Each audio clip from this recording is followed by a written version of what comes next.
Afternoon, guys. How you doing? Once again, not much to say to start out with. I'm certainly glad that we're done with the presentation of evidence. That's always good, so at least we know what we're facing. And, this is sort of the fun part of the trial when I get to argue as though I think people listen to me. That's why we went to law school, but I know in reality it has nothing to do with evidence, but at least I get to try and put it together. We'll do that next couple of days and let the jury make their decision.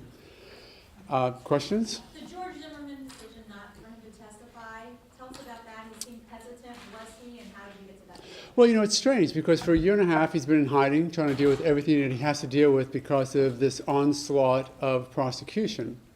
And now we're done, and a big part of him wanted to get in front of the jury and talk to them and say, this is my story, this is what I've done, this is why I did it, and really wanted to sort of give his side of the story. So it was a very difficult decision for George to make. We talked to him, and again, like I said to you guys before, with the evidence the way it is, I think that we have a very, very good chance with the jury right now, and with the evidence as presented. He's already given his story, a statement 5, 6, 7 times now, so the jury has that, and we just decided that there was enough evidence in there that we didn't need to present anymore. Was he leaning towards wanting to testify, and if you had to suggest to him that would not be in his best interest? Well, I think he wanted to tell a story. I think that he really wanted to be able to interact with this jury and say to them, this is what I did, and this is why I did it. And as importantly, this is what was happening to me at the time that I decided to do what I had to do. So in that sense, yes, I think he wanted to tell a story. We give the doctors the scalpels for a reason. We look at, and trust those, and I think he trusted us in the way we looked at the case and where things were. And I think that's the way the decision went in his mind. Why did you never bring the marijuana evidence in after you worked so hard to get the judge to allow you to bring that evidence? The what evidence? I'm sorry. Marijuana. That's these things are a judgment call all along the way. I think that it was relevant evidence. I don't think that it would have been. I agree with the judge's final ruling that it should be available to us should we decide to present it. And that's what the judge ruled. At that point, we knew we had the option. Then you fit that into your game plan, or you fit it into what you're looking at. I think now that we're done with the evidence, I hope that everyone understands. I hope that they believe that we presented this case in a way that did what we could and what we had to do to defend George zealously, but still protected the memory or of the loss of a 17-year-old son of 2 people in that courtroom each and every day. So we had to sort of focus what we had to present to the jury in context of trying to be respectful to the event that happened, late that night, in a rainy night back in February 2012. And I think that impacted on the decision a lot. But you What wanted to would be bring your text argument against the lesser charges being included tomorrow? But it doesn't apply. Self-defense is self-defense to everything. Self-defense to murder, self-defense to manslaughter, self-defense to battery. What happened out there was not a crime. So in that context, there shouldn't have been a second-degree murder charge, and there shouldn't be any lessers. In addition, I don't believe that factually a manslaughter charge would be presented. What George did was an intentional act in that he knew he was pulling the trigger. The reason why he did it was self-defense, and that doesn't suggest a manslaughter charge would be appropriate. Is that a preview of your closing? No. It's going to be much longer. No, I know that. Mark, you said that you didn't want that you weren't going to want to respect Trayvon by not bringing up the marijuana, but you were prepared to bring in the text from his phone and the photographs. No. In like form, we wanted to make sure that that was our decision in order to make that decision. And I think that the judge should have left that up to our discretion, but I certainly respect her decision. I think that, again, that I'm not going to revisit a court's ruling.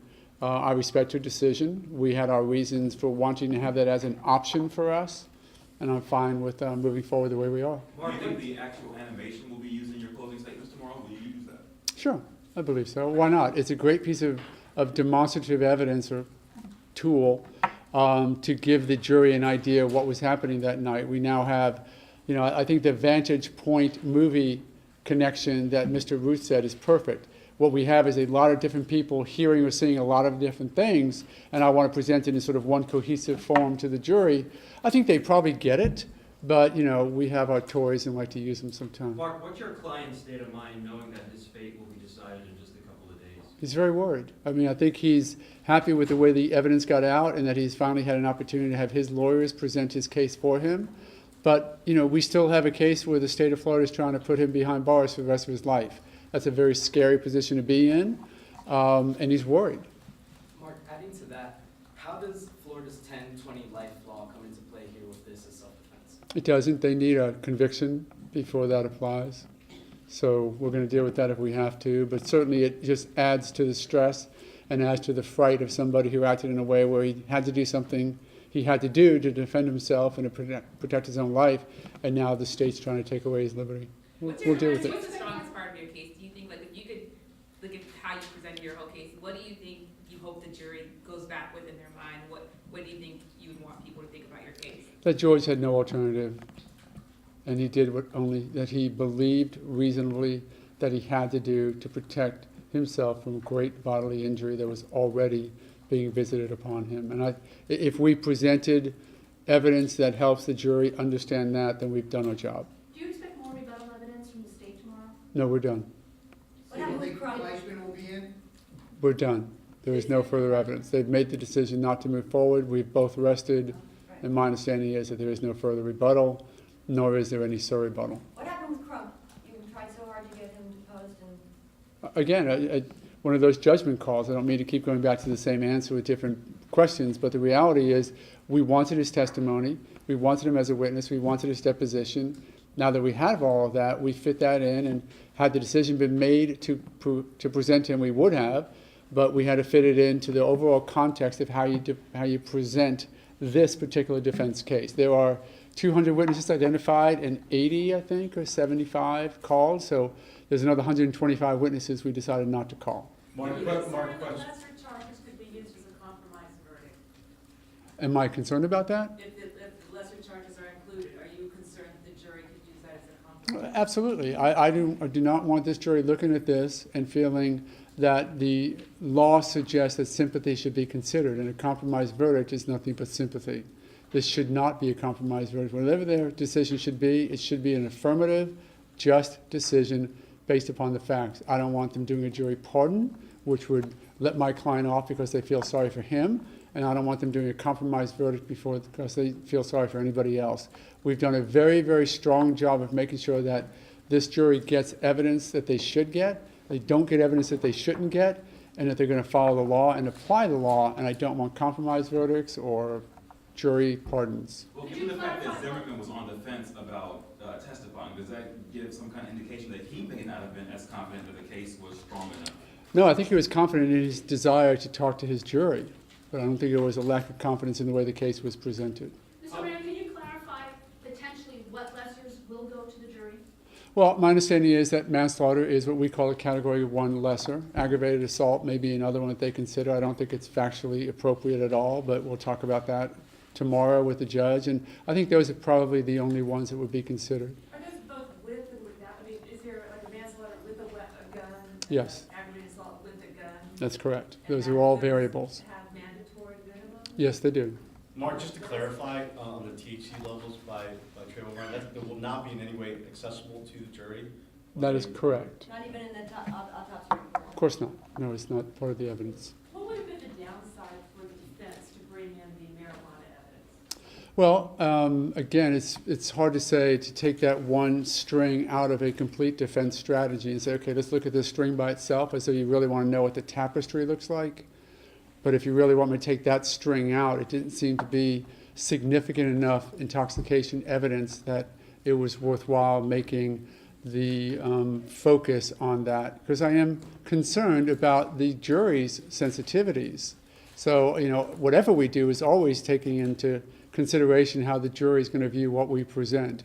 That, of course, impacted things like having to call Tracy Martin and other people to the stand. You got to look at that and weigh the positives and the negatives with any presentation of evidence, and that was one of the decisions we made. You suggested your intention all along, strategy can change from day to day.